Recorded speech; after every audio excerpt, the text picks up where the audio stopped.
After 118 days, the SAG-AFTRA strike has come to a close. Last night, union leaders voted unanimously in favor of a tentative deal, which they are calling a major victory. Now, it still needs to be ratified by members, though. More details about the contract are set to be released tomorrow. And President Biden issued a statement saying, in part, SAG-AFTRA members will have the final say on this contract, but the sacrifices they've made will ensure a better future for them, their families, and all workers who deserve a fair share of the value they help create. So for more on this, we're joined by Meg James. She's a senior entertainment industry writer for the Los Angeles Times. And, you know, it's not just the writers. I mean, a lot of people were on the sidelines, makeup artists, the people that work the set. A lot of people who don't have the benefit of getting, union pay have been sitting, waiting to get back to work. What do we know about the deal that was reached and what it includes? Well, this is really a breakthrough contract for SAG-AFTRA. The company said that it was the best increases in pay in the whole history of the Guild and more than 40 years of different negotiations.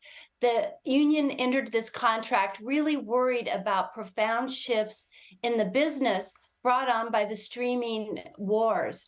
And in that, they were working fewer episodes of television and making less money and really finding it difficult to live in areas like Los Angeles and New York, where it's expensive to live.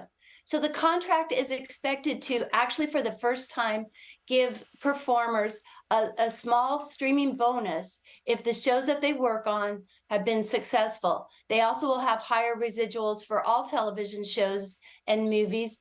And also there will be increases to their health and pension fund. But Meg, one of the sticking points, it seems, beyond the pay was the use of artificial intelligence. And I was having an interesting discussion with Tyler Perry earlier this week on our show, CBS Mornings. And, he was saying that it's so difficult to know where the technology is going to be in 10 years, that perhaps the better path forward between the union and the studios is to put into place measures that would account for now and, let's say, the next 3 to 5 years, and then take a look again at those terms in 3 years when the technology has grown into something else. It makes sense, but then it's like, are we going to look at another 118 days of not working when the new technology comes about? But it makes a lot of sense. The unions were sort of burned with the emergence of streaming. Yeah. No one knew that streaming was going to take over the way it did. Exactly. And their previous contract did not incorporate this possibility. Right. So the question becomes, I don't know if we have any details on what the final outcome of this discussion over artificial intelligence was.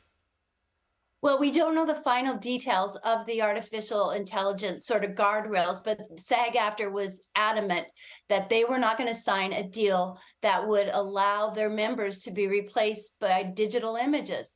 And this is a real concern for the actors. So many people are background actors. That's how they get their foot in the door.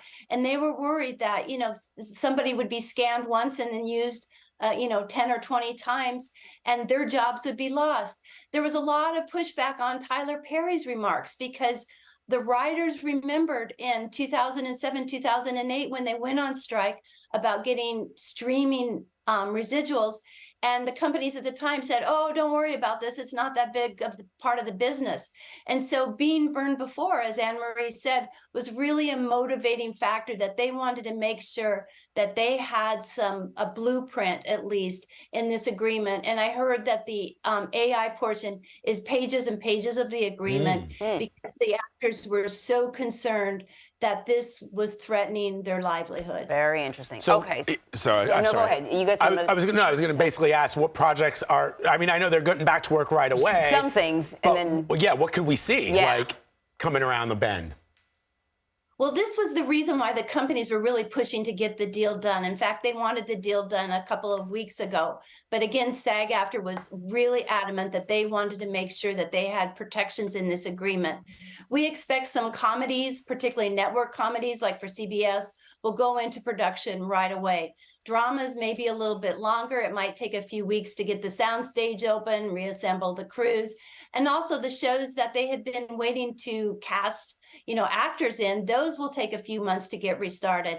There's also a trend, though, in Hollywood that there are going to be fewer shows made. Now, this wasn't something that the SAG-AFTRA or the writers brought on. This was a change in the industry because the feeling was the companies were spending way too much on content, on programming, and the streaming services didn't need all the programming that was being produced. Ooh, that's interesting. I feel like we're going to have a conversation about that in the very future. fast. Because that's what we thought. Content is king. There's all these platforms. They got to fill them with something, but that gets really expensive really fast. Exactly right. Meg James, really great to have you. Thank you very much. Thank you very much.